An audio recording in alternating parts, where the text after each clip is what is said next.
A group of four friends preparing for civil services exam discussing amongst them about something.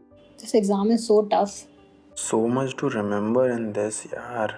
Who invented this exam and why? The Chinese invented the exam. During the Han Dynasty 202 BC to 220 AD, the Zhaolin system of recruiting government officials through formal recommendations was the chief method of filling bureaucratic posts. But it was due to Sui dynasty that civil service examination became open to all adult males not belonging to merchant class. Later on, the civil service system was implemented on a much larger scale during the Song dynasty. The Chinese have invented many things such as paper, printing, gunpowder, compass, fired bricks, sericulture, paper currency, and more. How do you all know so much about this, man? Actually, some days back when you were out, we all thought of acquainting ourselves with the Chinese civilization. Oh, that's great. Can you all explain me about this civilization so that I can also know about China and its civilization? Yes, we can do that. This will also help us brush up the Chinese civilization. Okay, so I'll start with the historical background and the timeline of civilization, and I think Komal can take us through the social structure of Chinese society. I will be explaining the planning and architecture part. Hey, I also know something about the architecture during the Chinese civilization, so I think I can also contribute to that. The discussion starts with Rupali revisiting what they have gone through a fortnight ago. China was born along two great rivers, the Yellow in the north and Yangtze in the south. People began farming rice and millet here around 8000 BCE, and then the silk cultivation, which started around 3000 BCE, and it remained a Chinese secret for thousands of years. But these early farmers had a problem. The Yellow River caused flooding every time and killed thousands. It is said that the engineer named Yohu spent 13 years traveling up and down the land fighting the floods. Yohu built canals that led the excess flood water into the fields or out to the sea, and so stopped the floods. Everyone was very impressed with Yohu and made him the king. And this is how the first dynasty started, the Xia dynasty. China in Xia and Zhou dynasties consisted of 9 Zhous. During the Zhou dynasty, the nation was overall ruled by the Son of Heaven. Then, around 221 BC, the imperial era started, which would see many dynasties and emperors. It will also see the unification of modern day China and scientific innovation like paper making, printing, and gunpowder. Beginning with the Qin dynasty. Qin dynasty's significant contribution include the concept of central government, the unification of legal code, written language, measurement, and the currency of China. After Qin dynasty, Emperor Wu consolidated and extended the Chinese empire. This dynasty will be called the Han dynasty, and it will reign from 206 BC to 220 AD. This was known for the starting of Silk Road trade and connecting China with Central Asia and Europe. And almost for 400 years, China remained in chaos. Again, in 581 AD, the Sui dynasty brought China together and set up many institutions that were to be adopted by their successor, Tang dynasty. Tang introduced a new system into Chinese government called the Equal Field System. Their national capital, Chang'an, is thought to be the world's largest city at that time. Tang dynasty ruled for 3 centuries. It was powerful and prosperous. It continued with the Sui's imperial exam system and optimized it. It was also a golden age for pottery, painting, tricolor glazed pottery, and wood block printing. Tang dynasty came to an end when some of the religion refused to follow the state's authority, and an immense rebellion appeared. This period of political disunity lasted for almost half a century and was called 5 and 10 Kingdoms period. Then in 960 AD, the Northern Kingdom defeated its neighbor and established the Song dynasty.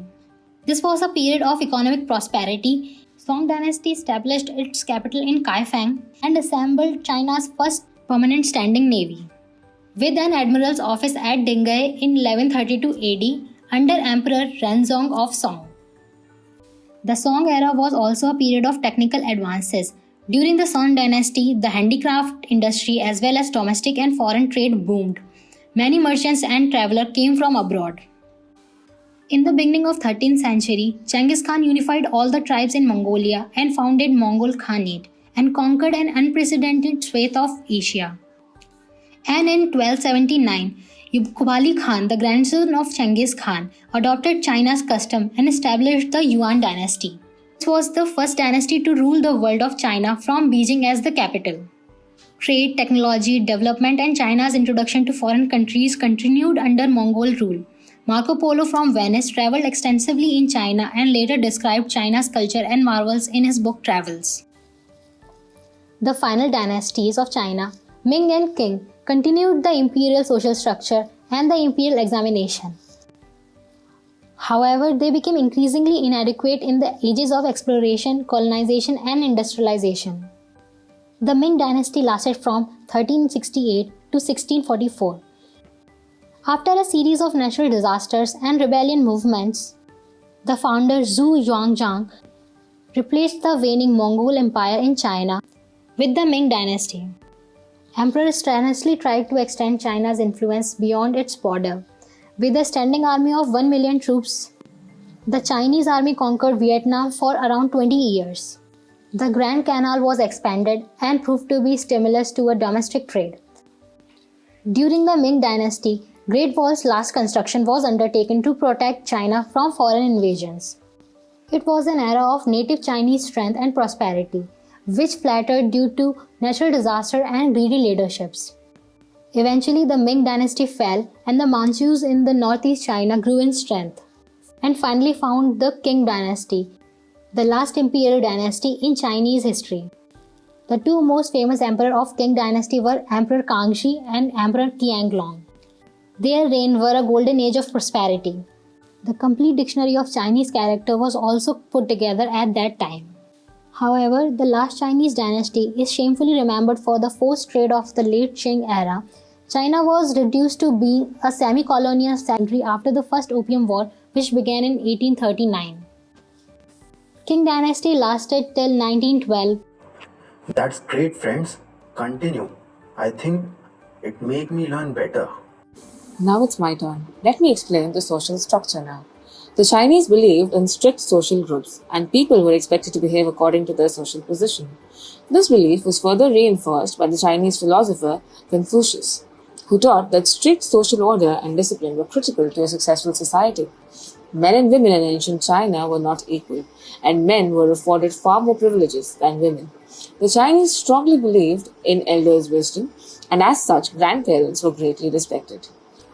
Beneath the emperor, there were four main social classes in ancient China: the nobles and officials, peasants, artisans, merchants, and slaves.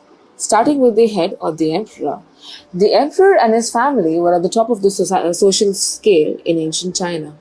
Emperors believed that they were appointed by heaven and therefore did not need to obey humans. Once the emperor chose the son that he wanted to succeed him, the son's mother would become the empress. She was then able to grant favors to her family, often in the form of posts in the royal household and land plots. The nobles. The nobles, or the shi, in ancient China was very privileged. Nobles were typically the extended family of the emperor or the empress, and those who excelled in their fields, particularly in the military. However, the nobles' status changed frequently depending on who gained or fell out of favor with the emperor. When a new emperor came to power, it was common for him to favor a new set of nobles. Nobles often became landowners and collected taxes from those that lived on their land, meaning that they would become wealthier. They were required to give some of their income to the emperor, and in return received privileges and were afforded some protection. Officials. Officials were another group that held high social status in ancient China. Boys whose families could afford to send them to school began their education at an early age to become officials and were required to pass a difficult exam. Peasants, or the Nong. Although peasant farmers in China were among the lowest social classes, they were still considered important as they could produce the food that sustained the society. Most peasants were impoverished and led simple lives. They worked very hard and rarely had a day off. Peasant men worked in the fields and had to endure hard conditions. Artisans, or the Gong. Artisans were part of the commoner class and included painters, carpenters, potters, and jewelry makers. Artisans earned more than farmers but less than merchants. They did not have a high social status but were respected for their skills. Merchants, or the Shang. The merchant class included traders, animal breeders, and moneylenders. Merchants were considered the lowest social class in ancient China. People believed that they did not contribute to the good of the society, but only worked for their gain. Despite their inferior social status, some merchants became very wealthy and lived in luxury. Slavery. In ancient China, some people were born in slavery because their mother was a slave. Others were sold into slavery, perhaps to pay a debt. During the Qin dynasty, captured people were made into slaves. Slaves who worked for the emperors or royal family, and sometimes the nobles, had the worst of it. They could do only what they were told to do. They were treated in any way that their master or his family felt like treating them. Okay, let's start with the architecture part now. Yay! That's my favorite part, man. Over 3000 years, varied Chinese architecture has developed, ranging from magnificent imperial palaces to simple religious pagodas. Number 1. Imperial palaces. Imperial palaces were originally built to serve the emperor's extravagant lifestyles and provide a centralized location for demonstrating imperial political control. Forbidden City. The Forbidden City is located in the center of Beijing. The most massive, ancient palatial architectural structure in the world is now home to Palace Museum. Shenyang Imperial Palace. The Shenyang Imperial Palace, also known as Mukden Palace, was initially constructed in 1625 before establishing the Qing dynasty. Number 2. Defensive walls. A set of walls surrounded many ancient Chinese cities. Outside the cities, there were sometimes barrier walls at the kingdom or empire borders. Most of them originally served as defensive fortifications. Number 3. Pagodas. Pagodas are native to India. These octagonal towers were introduced to China along with the introduction and integration of Buddhism. The design of traditional Indian pagoda changed as the structure was integrated into Chinese culture. Number 4. Altars and temples. Altars and temples are essential components of Chinese culture. They provide ceremonial sites for offering prayers and sacrifices to heaven. Sacrifices were also offered to the moon, the sun, the earth, the mountain, scholars, and ancestors.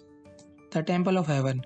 The Temple of Heaven was where emperors undertook an annual pilgrimage during the winter solstice to pray to heaven for a good harvest for the following year. Number 5. Mausoleums. Mausoleums are a very important aspect of Chinese culture and architecture. The ancient Chinese believed that the spirit lived on after the body passed away.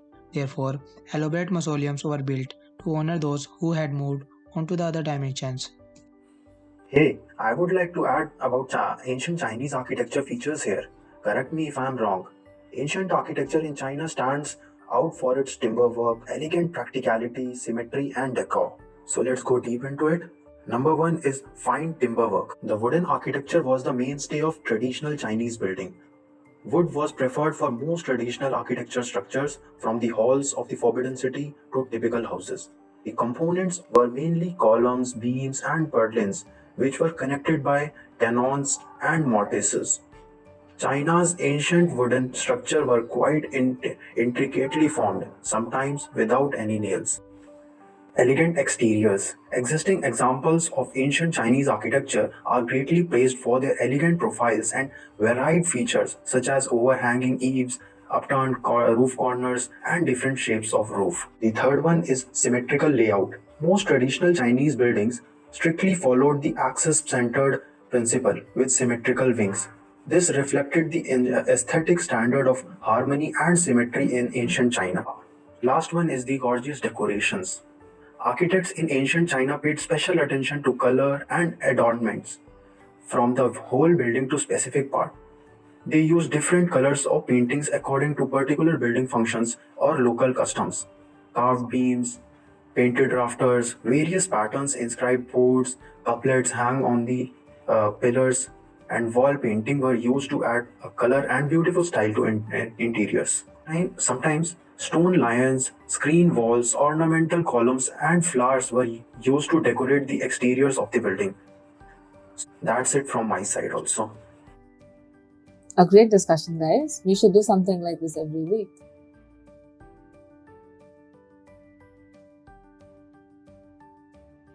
Bye everyone.